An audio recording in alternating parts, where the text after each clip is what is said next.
Minun mielestä kaikkien tulisi kokea, miten kaunis, mutta samalla karu tämä luonto voi täällä olla.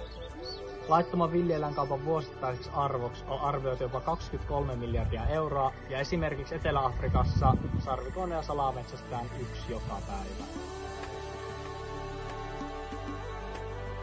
Moi, on vapaaehtoinen rangeri Crowlta, ja tällä hetkellä operaatiossa jossain päin Afrikkaa, käytännössä keskellä ei mitään.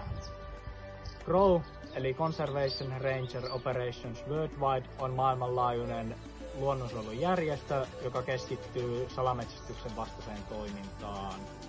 Nämä paikalliset puistonvartijat tekevät joka päivä tosi rankkaa ja vaarallista työtä, jonka takia CROWn päätehtäviin kuuluu muun muassa varusteiden antaminen näille parkeille, kuten lääkintätarvikkeiden, puukkojen ja vastaavien.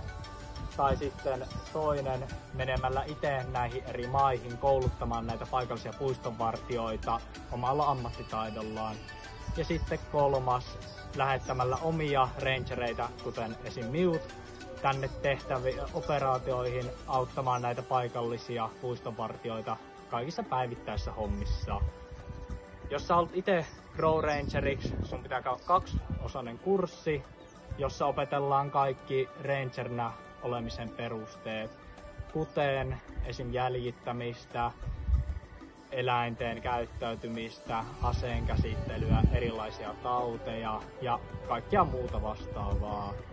Ja suomalaisilla on vielä se etuna, että lähes kaikki on käynyt armeijan, josta on todella paljon hyötyä täällä eri operaatioissa.